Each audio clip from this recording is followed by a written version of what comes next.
Xin mến chào quý khán thính giả đã đến với kênh Lúa Vàng. Trong chuyên mục đọc truyện đêm khuya đêm nay, chúng tôi xin tiếp tục gửi đến quý vị phần 2 của bộ truyện Lẽ Đời của tác giả Phạm Thị Xuân. Xin chúc quý vị có thời gian nghe truyện vui vẻ. Đừng quên bình luận và ấn đăng ký để ủng hộ kênh, chia sẻ để nhiều người cùng được thưởng thức những câu chuyện hay quý vị nhé. Còn bây giờ qua diễn đọc của Thu Hà, xin mời quý vị chúng ta cùng thưởng thức. Cường giật mình mở mắt ra vì một gáo nước lạnh tạt vào mặt. Anh ngơ ngác mở mắt, đầu đau như búa bổ. Hình ảnh đầu tiên đập vào mắt Cường là hai vợ chồng Bảo đang hoa tay múa chân như muốn ăn tươi nuốt sống anh. Cường chưa kịp hiểu việc gì đang diễn ra ở đây. Anh chợt nhớ chiều nay có hẹn với Bảo đến nhà ăn tối.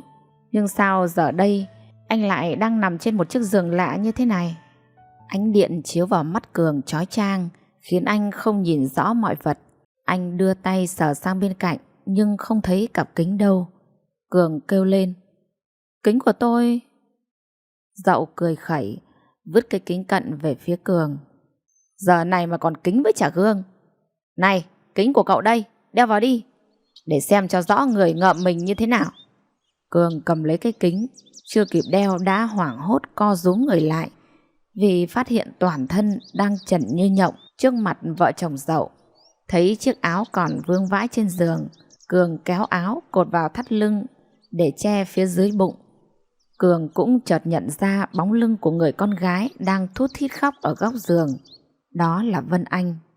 Cường ôm lấy đầu, anh không biết đã xảy ra chuyện gì. Dậu nghiến răng kèn kẹt: Tôi không ngờ cậu lại là loại thú vật như vậy. Vợ chồng tôi tốt với cậu, mời cậu sang ăn uống trò chuyện, cậu lại cưỡng hiếp em gái tôi như vậy. Cậu trả ơn chúng tôi như vậy à? Còn gì đời con gái của em tôi chứ?" Cường ôm lấy đầu: Tôi không làm gì hết. Tôi không làm gì em gái chị. Tôi bị oan mà." Bảo cười khẩy: "Cậu bị oan? Cậu xem, có ai người ta thấy cảnh này mà người ta tin cậu bị oan hay không? Cậu lo thật thà mà nhận lỗi, không thì đừng có trách tôi không nghĩ tình đồng nghiệp." Nhưng tôi không làm chuyện đó. Nếu tôi làm, tôi phải nhớ chứ." "Cậu không biết uống bia thì nói ngay từ đầu. Cứ nốc cho cố vào bây giờ để xảy ra sự cố như vậy rồi lại kêu nhớ với chả không nhớ." Cường nhíu mày: Nhưng tôi uống bia ngoài kia. Nếu đã say rồi thì làm sao tôi vào đây được?" Hình như Dậu hơi bất ngờ trước câu hỏi của Cường, nhưng cuối giường đã vang lên tiếng khóc thút thít của cô em họ Hờ của Dậu. Anh nói vậy sao? Anh không tự vào, không lẽ tôi cõng anh vào à?" Cường lắc đầu đau khổ: Tôi không có ý đó, nhưng tôi không biết sao mình lại ở đây. Thế cô biết à?" Vân Anh lau nước mắt kể lể: Tôi cũng không biết gì hết. Tôi chỉ nhớ là tôi say do uống nhiều bia. Chị Dậu dẫn tôi vào đây để nằm nghỉ. Tôi nằm được một lúc rồi ngủ luôn. Đến khi tỉnh lại thì đã thấy anh nằm bên cạnh. Trên người anh không có mảnh vải che thân. Tôi phải cố lắm mới thoát khỏi vòng tay của anh. Tôi sợ hãi lấy áo để mặc thì thấy chiếc áo bị xé rách như này đây.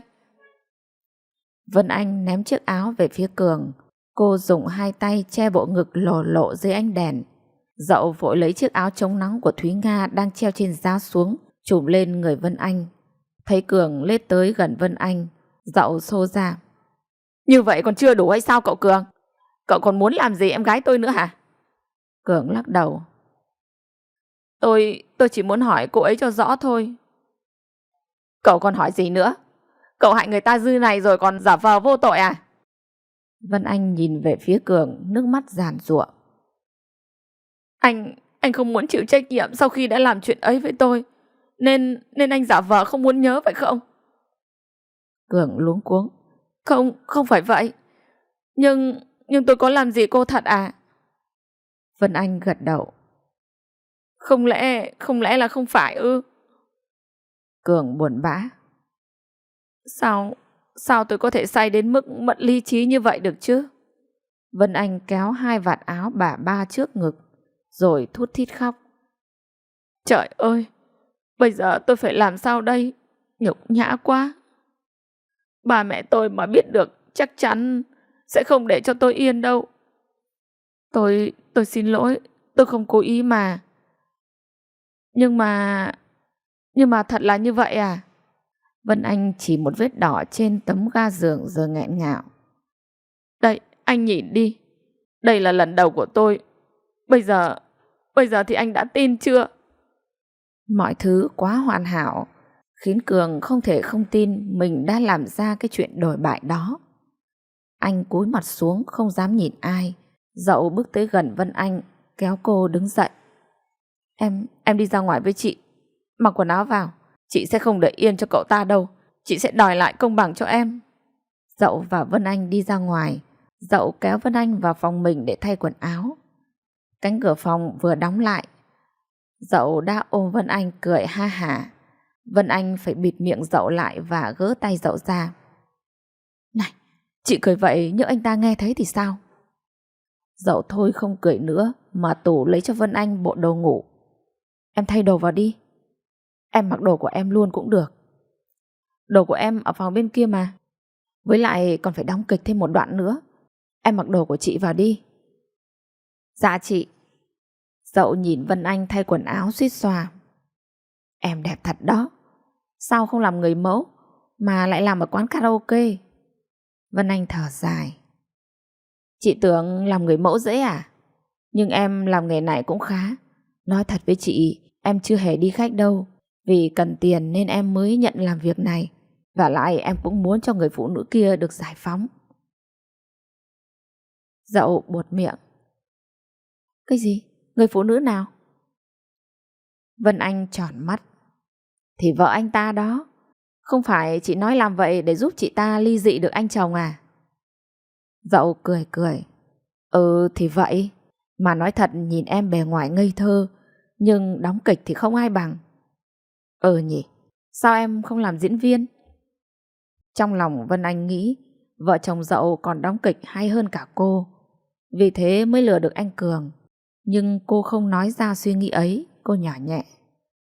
Em không có số làm diễn viên. Chị có quen với đạo diễn nào không? Giới thiệu giúp em một người. Vân Anh đã mặc xong quần áo. Cô vừa chải tóc vừa nói với Dậu. Chị đã hứa với em sao thì nhớ thực hiện đầy đủ đấy nhá. Dậu hơi bực mình nhưng vẫn nhẹ nhàng. Em yên tâm, chị hứa sẽ làm. Mà em cũng biết phải giữ mồm giữ miệng đấy. Chuyện này mà lộ ra người đàn ông kia cũng có thể kiện mình đấy em ạ. Khi đó chị cũng không cứu được em đâu. Em biết rồi. Em cảm ơn chị trước. Mà xong việc chị chuyển tiền cho em ngay nhá. Em đang cần tiền lắm. Được rồi. Sao em cứ nói mãi thế? Em không tin chị à? Dạ em tin chị mới làm việc cho chị đó. Ừ mà này, em là gái bia ôm, sao không kiếm một đại gia mà dựa thân? Vân Anh buộc tóc xong không trả lời Dậu. Chị hỏi. Có phải xuống đó ngay không chị? Dậu lắc đầu vẻ mặt nham hiểm. Từ từ đi em. Để hai người đàn ông nói chuyện đã. Một lát sau Dậu bảo. Hay em cứ ngồi ở đây đợi chị tí. Chị sang xem tình hình bên ấy thế nào rồi. Dậu định đi rồi nhưng Vân Anh lại níu tay Dậu lại. Chị à, sao vợ anh ta lại làm cách này để hại chồng mình? Em thấy cứ xào xào ấy. Dậu hừ một tiếng. Ui, chuyện nhà người ta em xen vào làm gì? Cứ đóng tốt vai diễn của em đi. Dậu cười nhạt một tiếng. Xem ra con bé này có chút động lòng với Cường rồi. Nhưng dù muốn, nó cũng không thể cứu được Cường.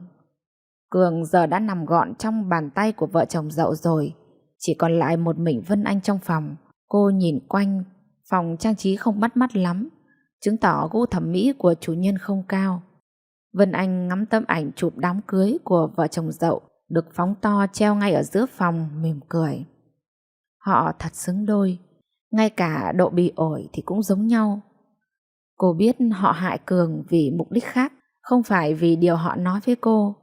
Cô thấy có chút thương hại Cường. Nhưng cô còn biết phải làm sao đây. Tuy Vân Anh chưa phải là người dày dặn kinh nghiệm, nhưng sau một năm làm ở quán karaoke, cô cũng học hỏi được nhiều điều. Cái gì cũng phải phòng bị, nếu không mà họ lật mặt thì không trở tay kịp.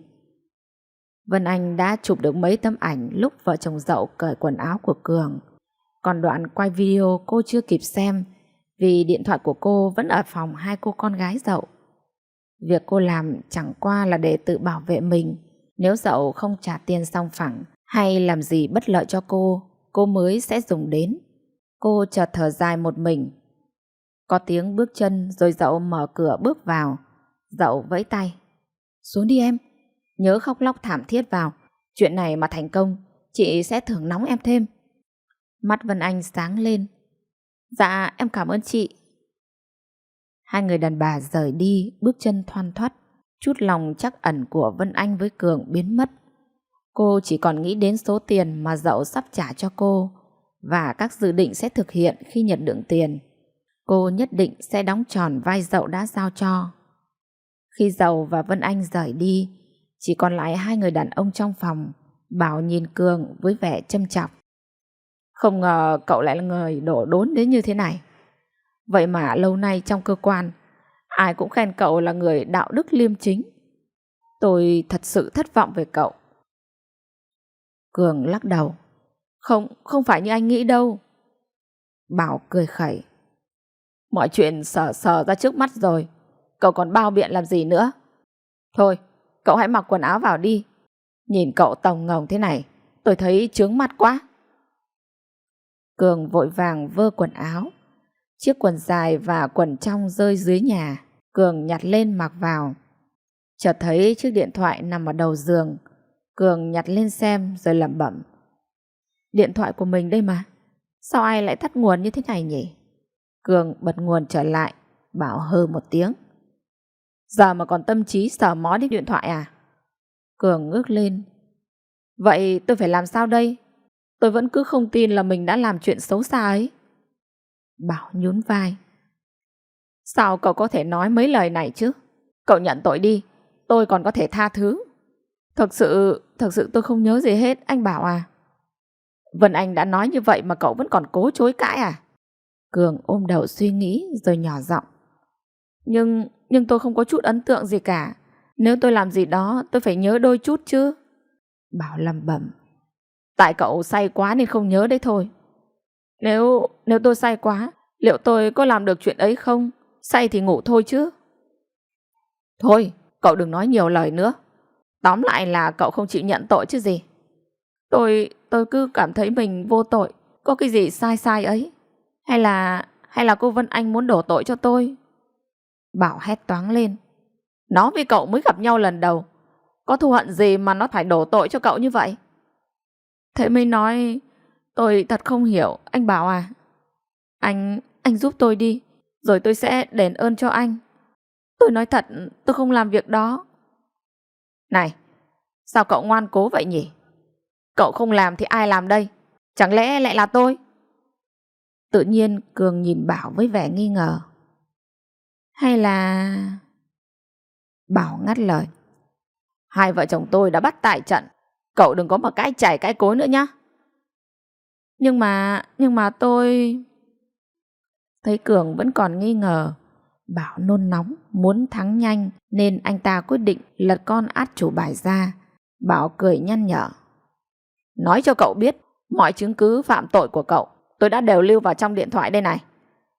Cường sửng sốt. Anh nói vậy có nghĩa là sao? Vẻ mặt Bảo trở nên nham hiểm. Anh ta rút cái điện thoại ra và đưa cho Cường. Cường phát hiện thấy trong điện thoại có cả một series hình chụp Cường và một cô gái đang quấn lấy nhau. Trên người không một mảnh vải che thân. Mặt cô gái không rõ, nhưng Cường vẫn nhận ra đó là Vân Anh. Cường ôm đầu đau khổ. Xong anh định xóa những tấm ảnh với Bảo, nhưng Bảo đã giật cái điện thoại lại và cười to. Cậu xóa thì cũng vô ích thôi. Vợ tôi cũng có những ảnh như này. Tại sao anh lại có những tấm ảnh này? Bảo nghênh mặt lên đầy vẻ đắc thắng. Cậu em tôi ơi, cậu thật ngây thơ. Tôi đã chụp được những ảnh này khi cậu đang làm chuyện đồi bại với em họ tôi. Mà không chỉ điện thoại đâu nhá, tôi còn chụp bằng máy ảnh đàng hoàng. Tôi mà sang ra thì phải biết. Cường ngơ ngác. Nhưng tấm hình này đều là do anh chụp à? Chứ sao. Vợ tôi cũng có chụp vài cái, nhưng không sắc nét bằng của tôi. Cường tức giận. Anh làm chuyện đó mà còn cười được à? Lương tâm của anh để đâu? Anh là quân đẻo cáng. Bảo đứng lên tiến về phía Cường, vỗ vỗ vào vai Cường. Cậu mà còn dám nói lương tâm với tôi à? Cậu chứ ai là người đẻo cáng chứ? Làm hại con gái người ta mà còn nghênh nghênh cái mặt thấy ghét. Cường tức giận lấy tay day cổ áo Bảo. Tại sao anh thấy tôi đang hại Vân Anh mà anh vẫn để yên rồi chụp hình chứ? Đằng nào con bé cũng bị mày làm hại rồi, coi như bọn tao hy sinh nó để làm việc lớn. Cường giơ tay đấm vào mặt Bảo một cái nài lửa. Đồ khốn, anh đặt bẫy tôi chứ gì? Đồ hèn hạ. Bảo loạng choạng vịn vào góc giường cười lớn. Bây giờ mới đoán ra à? Lâu nay tao tưởng mày thông minh lắm chứ. Anh nói đi, anh làm vậy vì nguyên nhân gì? Bảo cười gằn. Vì nguyên nhân gì à? Vì mày dám tranh chức trưởng phòng với tao. Mày thấy lý do đấy đã được chưa? Cường đã hiểu ra, anh nhổ một bãi nước bọt vào phía Bảo. Đồ khốn! Nếu anh mê cái chức trưởng phòng đến vậy thì nói với tôi một tiếng, tôi sẽ nhường cho anh. Tại sao anh lại nghĩ đến một kế hoạch bẩn thỉu như thế này chứ? Mày có biết để được lên chức trưởng phòng đó tao phải cố gắng như thế nào không? Phải cực khổ hy sinh như thế nào không? Vậy mà mày, một thằng trưởng phòng khác, tự dưng đến giành chức vụ đó với tao. Mày nghĩ tao có thể để yên cho mày không? Tôi thật không ngờ anh lại là loại người thâm hiểm đến như thế. Tao vậy đó, mày làm gì được tao? Vừa lúc đó Dậu dẫn Vân Anh vào phòng, khuôn mặt vẫn hầm hầm. Thế nào? Hai người đã nói chuyện xong chưa? Các người tính toán cho em tôi thế nào đây? Cường đã ngồi ngay ngắn trên ghế, anh thở dài. Chuyện đã đến nước này, các người muốn tôi phải làm thế nào đây? Bảo nháy mắt cho vợ, nhưng Dậu không hiểu ý chồng, cô hừ một tiếng. Sao anh nói cứ nhẹ tênh như không có chuyện gì xảy ra vậy? Anh đã hại đời con gái người ta, anh phải chịu trách nhiệm đi chứ. Cường nhìn Dậu với vẻ mỉa mai. Nếu tôi có tội hại cô Vân Anh thì anh chị cũng là người chịu tội đồng lõa đấy. Dậu nhảy dựng lên. Này, thằng kia, ăn nói cho đàng hoàng, đừng có ngậm máu phun người nhé. Sao chúng tao lại là đồng lõa với mày chứ? Cô hỏi chồng cô đi, xem vì sao như vậy. Dậu nhìn chồng, Bảo cũng hét to. Sao lại hỏi tao? Mày nói vậy là có ý gì? Cường chậm rãi giải thích. Chẳng phải lúc nãy anh chị nói anh chị đã cùng chụp ảnh với tôi khi tôi và em gái chị đang ở trên giường đấy à? Đáng lẽ khi phát hiện anh chị phải chi hô lên, sao lại im lặng mà chụp ảnh? Như vậy không phải là hai người đồng lõa chuyện tôi với Vân Anh sao? Cả Bảo và Dậu đều bất ngờ, không nghĩ được tình huống này từ trước để đối phó. Nhưng Dậu vẫn cứng miệng. Ai làm chứng cho cậu chúng tôi có mặt ở đó? Không có ai làm chứng cả. Thấy chưa? Cậu làm sao chứng minh? Những tấm ảnh chứng minh tội lỗi của hai người không có mặt ở đó, sao chụp được những tấm hình? Cho dù hai người có bảo người khác làm thì cũng phải chỉ người đó là ai chứ. Dậu quay sang nhìn chồng. Cái này đúng là không có trong kịch bản của hai người. Trong khi hai người lúng túng, chưa biết phải xử sự ra sao, thì Vân Anh lại bắt đầu giả vờ khóc. Các anh chị nói gì vậy? Hình gì vậy? Có liên quan gì đến em không? Cường dịu giọng. Cô đừng lo, không sao đâu. Tôi sẽ không để lọt những tấm hình đó ra ngoài đâu. Vân Anh quay sang ôm lấy Dậu. Em phải làm sao bây giờ đây hả chị? Dậu thở dài. Cậu ta đã có vợ rồi, không thể chịu trách nhiệm với em được. Chắc em không sống nổi đâu chị ơi. Cường đến ngồi trước mặt Vân Anh. Xin lỗi cô và tôi không yêu nhau. Chuyện xảy ra là ngoài ý muốn. Mong cô hãy xem như là một tai nạn. Vân Anh nhìn Cường. Nhưng tôi không còn trinh trắng nữa. Làm sao tôi có thể lấy chồng đây? Nếu chồng tôi phát hiện ra, chúng tôi làm sao tiếp tục sống với nhau được? Cường thở ra. Vậy cô muốn gì? Cô nói đi. Trừ chuyện cưới cô ra, Vì tôi đã có vợ rồi, tôi có thể làm tất cả để bù đắp cho cô. Vân Anh lau nước mắt. Anh nói thật không? Thật.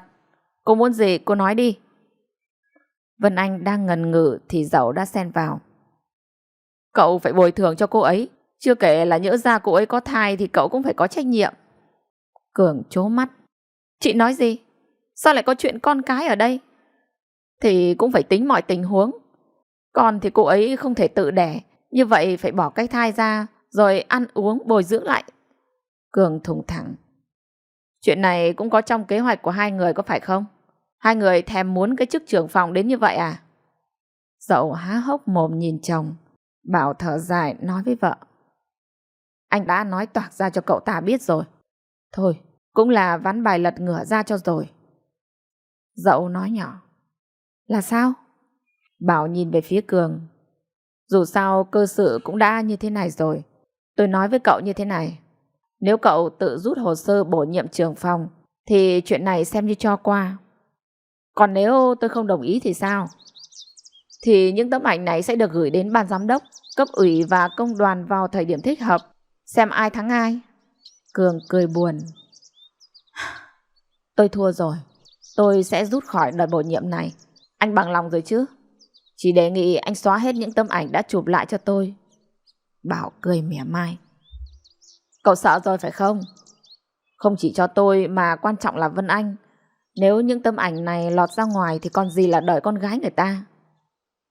Nghe Cường nói thế, hình như Vân Anh cũng có chút xúc động. Cô chớp chớp mắt.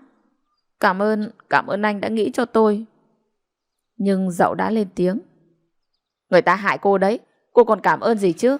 Dù sao anh Cường cũng phải bồi thường cho Vân Anh chút tiền. Tôi có quen với ông bác sĩ khoa sản trên bệnh viện thị trấn. Tôi phải chạy ông ta làm giấy chứng nhận cho con nhỏ. Vân Anh nhìn Dậu. Giấy chứng nhận gì vậy chị? Dậu nháy mắt một cái rồi thở dài. Em tôi thật ngây thơ. Sau này em còn lấy chồng, chị phải xin cái giấy chứng nhận do tai nạn, nên em mới bị rách màng trinh, hiểu chưa? Dạ, có thể làm giấy đó nữa hả chị? Dậu cong môi lên. Chứ sao? Có tiền mua tiền cũng được, xá gì chuyện ấy. Cường nhìn Dậu chân chối. Không ngờ cô ta lại có nhiều thủ đoạn đến như vậy. Dậu lại bảo. Cậu đưa cho tôi 100 triệu nhá. Cường lắc đầu. Tôi không có nhiều vậy đâu. Thôi 50 triệu cũng được, giá chót rồi đó. Cậu mới nói với em tôi là sẽ bù đắp, vậy mà chưa gì đã từ chối. Cường đành gật đầu. Thôi được, chị cho tôi số tài khoản, tôi sẽ chuyển tiền sau. Cường nói thêm. Mà tôi nói này, chị nhớ cho kỹ, nếu chị công khai, chị sẽ không được gì mà chồng chị cũng không lên làm chức trưởng phòng được đâu. Con giun xéo lắm cũng quằn, chị làm quá không biết tôi sẽ phản ứng thế nào đâu. Cậu đừng có dọa tôi. Tôi không dọa ai hết. Chốt lại là cậu bằng lòng rút hồ sơ bổ nhiệm rồi phải không? Thứ hai tới cậu làm luôn đi. Chị vội gì thế? Cậu làm nhanh lên, nếu không đừng có trách tôi không nhắc trước. Tôi có đủ nhân chứng vật chứng để tố cáo cậu. Cậu phải nghe lời tôi, nếu không không làm được trưởng phòng mà thanh danh của cậu coi như xong đấy. Được rồi. Đúng hẹn, hôm sau Cường đến cơ quan xin rút hồ sơ bổ nhiệm trưởng phòng kế hoạch vật tư tại phòng tổ chức nhân sự. Ông Hợp, trưởng phòng tổ chức nhân sự, rất ngạc nhiên trước quyết định của Cường. Ông Hợp chăm chú nhìn Cường rồi hỏi. Cậu đã suy nghĩ kỹ chưa mà quyết định rút hồ sơ bổ nhiệm? Cậu có biết khó khăn lắm anh Tấn mới đưa được cậu vào danh sách quy hoạch không? Cường thở dài. Em biết chứ, nhưng hiện tại em không thể làm khác được.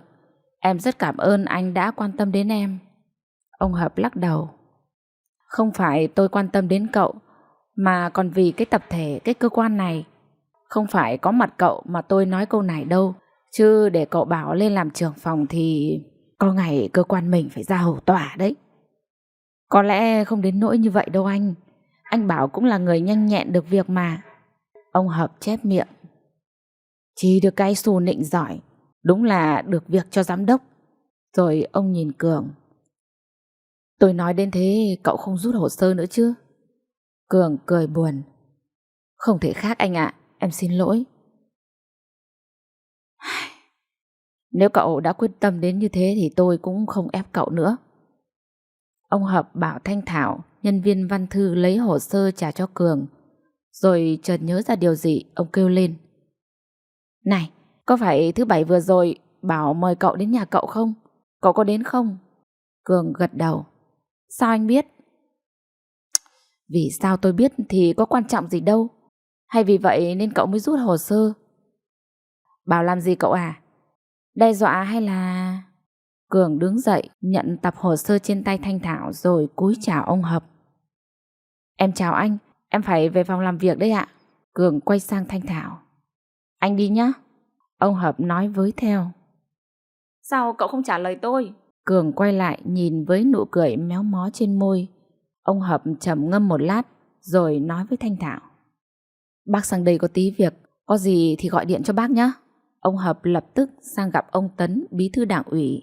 Thấy vẻ mặt căng thẳng của ông Hợp, ông Tấn cười. Ngồi xuống uống nước đi, ông bạn già. Có chuyện gì thế? Ông Hợp thở dài. Cậu Cường không rõ lý do vì sao rút hồ sơ xin bổ nhiệm chức danh trưởng phòng. Ông Tấn đang uống nước, thiếu chút nữa là nước văng ra ngoài. À, anh nói sao? Cậu Cường... Ông Hợp kể lại cho ông Tấn nghe đầu đuôi câu chuyện, kể cả việc bảo mời Cường đến nhà. Cuối cùng ông Hợp kết luận. Tiếc quá, một người có tài lại có đạo đức nữa. Tôi vẫn nghi ngờ cậu Bảo đã làm gì đó anh ạ. Hai người đàn ông ngồi im lặng bên nhau. Lát sau ông Hợp đứng lên chào ông Tấn rồi về phòng. Ông Tấn không cam tâm chuyện Cường từ bỏ chức vụ trưởng phòng. Ông gọi điện bảo Cường lên phòng gặp mặt. Khi Cường đi lên phòng ông Tấn, vô tình gặp giám đốc Hải ở cầu thang. Ông Hải nói. Cậu đi đâu vậy? Dạ tôi lên phòng bí thư ạ. Ông Hải nhướng mắt lên. Có việc gì à? Dạ tôi không biết. Ông Hải nhìn Cường như dò xét rồi bảo. Cậu đi đi, cả bí thư chờ. Dạ chào giám đốc. Gặp bí thư xong cậu xuống phòng tôi nhé. Dạ vâng. Cường đi rồi ông Hải còn nhìn theo một lúc rồi mới trở về phòng. Ông Hải nghĩ không rõ bí thư Tấn gọi điện, không rõ bí thư Tấn gọi cho Cường đến để gặp làm gì. Hẳn là có liên quan đến chiếc ghế trưởng phòng sắp trống rồi.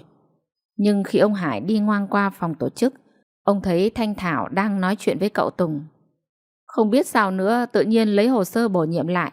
Ông Hải bước vào hỏi Thanh Thảo. Cô đang nói ai vậy đấy? Thanh Thảo giật mình quay sang nhìn ông Hải. Dạ, tôi hỏi cô đang nói ai? Dạ anh Cường ạ. Ông Hải gật gù. Cậu ta rút hồ sơ bổ nhiệm rồi à? Dạ. Sao không ai báo cáo cho tôi? Dạ anh ấy mới rút sáng nay, chưa kịp báo cáo ạ. Thôi được rồi, làm việc đi. Không được bàn tán lung tung, cả cậu kia nữa.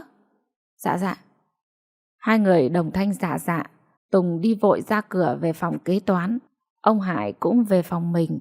Ông mỉm cười một mình. Cường đã đến phòng bí thư Tấn. Anh đứng bên ngoài một lúc rồi gõ cửa.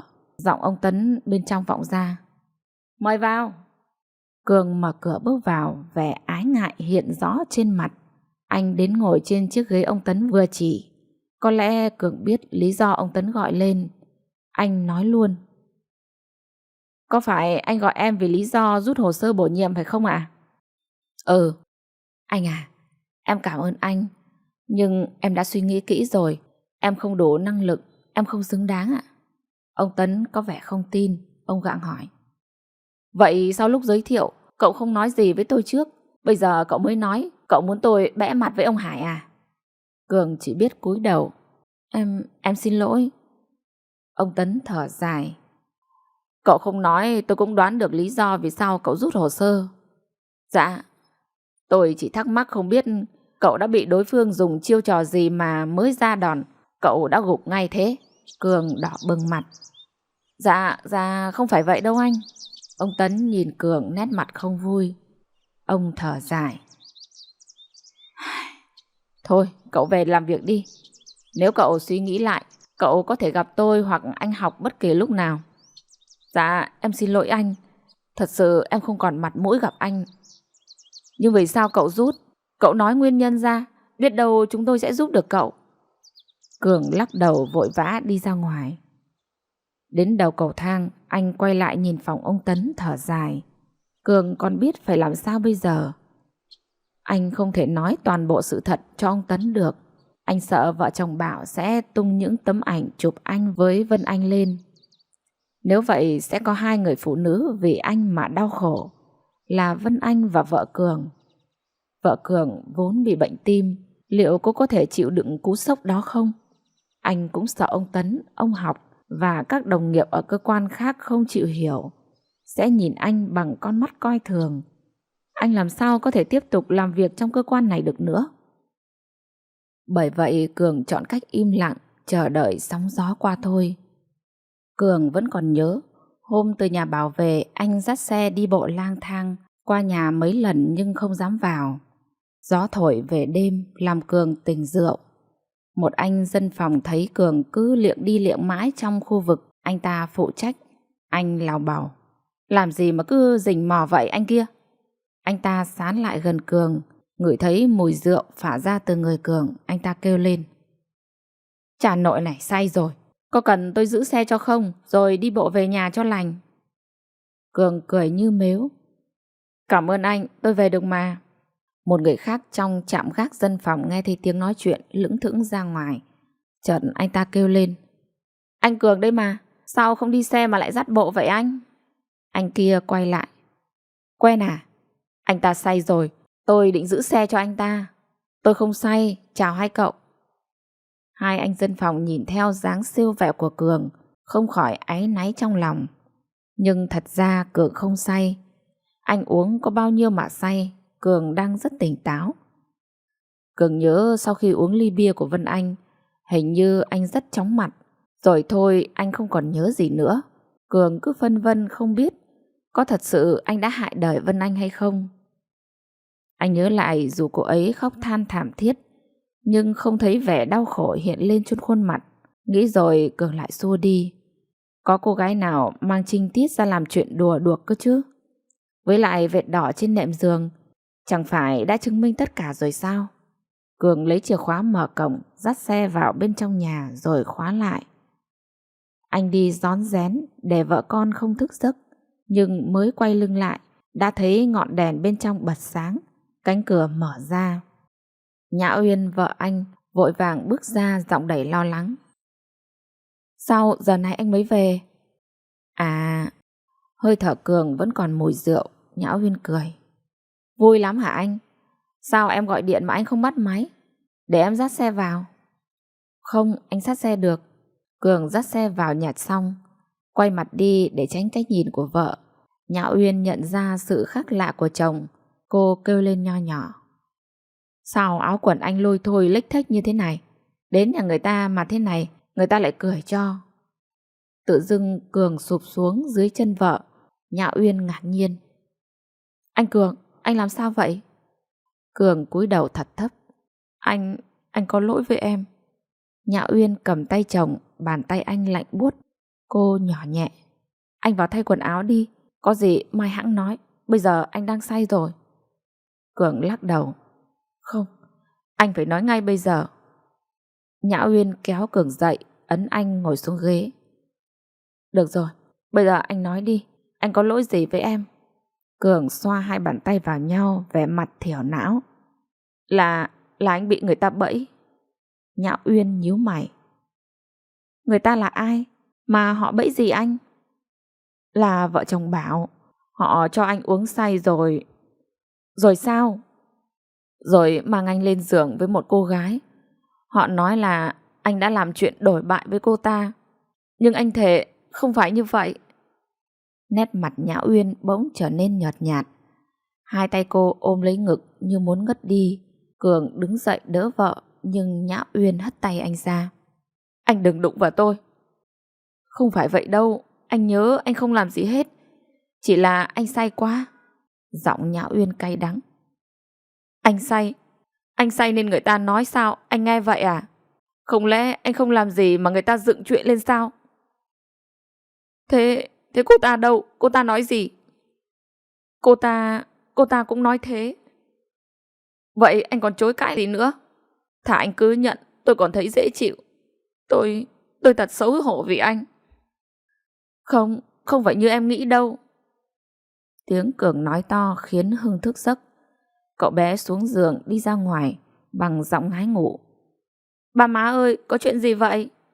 Nhã Uyên đến kéo con xuống phòng. Cô quay lại nhưng không nhìn chồng. Anh đi thay quần áo đi, có chuyện gì ngày mai nói tiếp. Hưng ngẩng lên nhìn má. Má ơi, sao vậy má? Không có chuyện gì đâu, con vào ngủ tiếp đi. Không có chuyện gì, sao ba lớn tiếng vậy? Nhã Uyên gượng cười. Bà lúc nào chẳng nói to. Tối đó Nhã Uyên ngủ chung phòng với hai cậu con trai. Sáng hôm sau chủ nhật, cả nhà hẹn nhau đi chơi nhưng từ sáng Nhã Uyên đã kêu mệt nên chuyến đi đành hoãn lại. Nhã Uyên không nhìn chồng, cũng không nói câu nào. Cường muốn thanh minh cho vợ hiểu, nhưng lúc nào hai đứa trẻ cũng quấn lấy má chúng. Làm anh không có cơ hội nói chuyện với vợ, anh đành phải nhắn tin. Em à, anh xin lỗi, cho anh một cơ hội đi. Không phải anh cố ý làm việc đó đâu, mà anh cũng không nhớ anh đã làm chuyện ấy. Nhã Uyên không trả lời. Hai cậu con trai nhìn ba má cười cười. Thằng Huy hỏi Nhã Uyên. Bà viết gì trong điện thoại vậy má? Cho con coi với. Nhã Uyên mắng. Con không coi được. Có phải bà viết cho con đâu. Xem của người khác là xấu lắm. Nhưng má có phải người khác đâu. Nhã Uyên lắc đầu. Huy mắc cỡ lẻ lưỡi, quay lại bên cạnh Hưng. Cường thở dài. Nhã Uyên không nói gì, cũng không nhìn thẳng vào anh, cứ như anh vô hình. Thả cô cứ mang anh khóc lóc truy vấn thì có lẽ anh còn thấy dễ chịu hơn. Anh nhìn cái dáng gầy gầy của vợ, đôi mắt buồn buồn, càng thấy có lỗi hơn. Sao cái số anh xui thiệt, mới mấy ngày mà đã xảy ra bao nhiêu chuyện. Cường thở dài. Anh còn phải gặp giám đốc Hải nữa, không biết ông ta gọi đến để làm gì. Anh quá biết quan hệ giữa ông Hải với ông Bảo. Dậu đổ thì bìm leo thôi.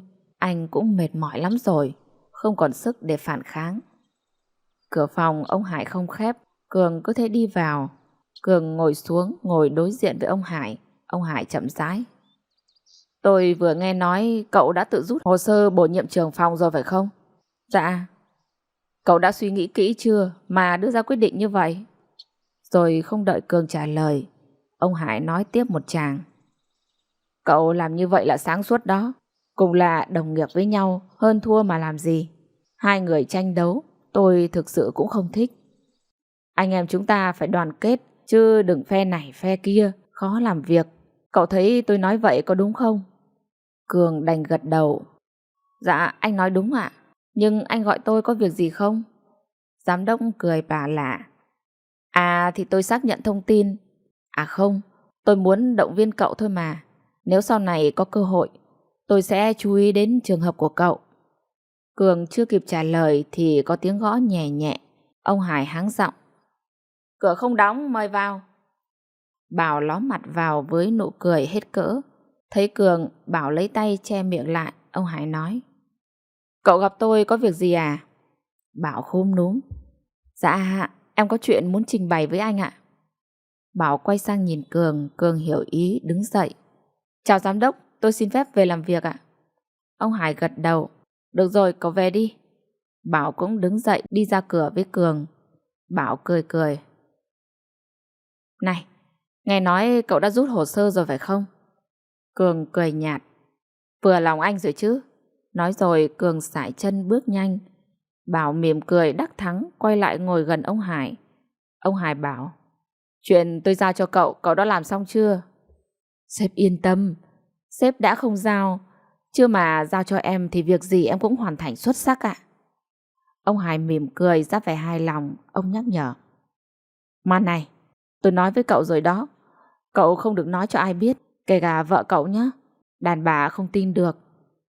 Bảo lấy hai tay làm động tác khóa miệng. Sếp yên tâm, không ai biết đâu ạ. Tốt, nếu phi vụ này thành công, cậu được hưởng 10% như cũ. Đồng ý không? Dạ sếp. Tôi còn phải lo lót nhiều vị trí cấp trên, chứ tôi cũng chẳng phải hưởng hơn cậu bao nhiêu đâu. Bảo cười cười. Sếp yên tâm, em hiểu mà. Em rất vui được phục vụ sếp. Có 10%, chứ không có phần trăm nào em cũng sẵn lòng. Chợt nhớ ra điều gì, ông Hải lại mỉm cười. Cậu làm thế nào mà lại loại được tên Cường ra khỏi cái ghế trưởng phòng giỏi thế? Bảo trố mắt. Ai nói với sếp như thế? Cậu không phải giấu tôi.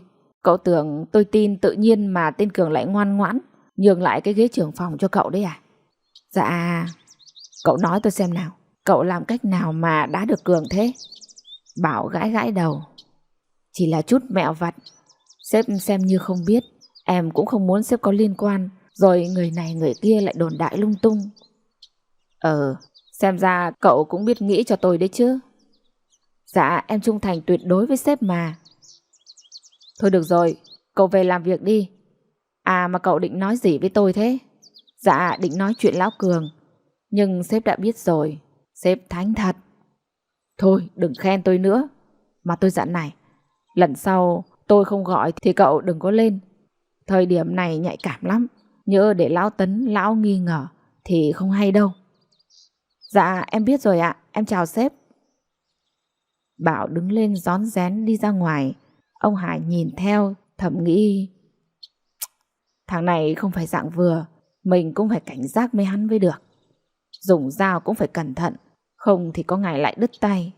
Mà không biết hắn làm cách nào mà loại ngay được tên Cường nhanh như thế nhỉ?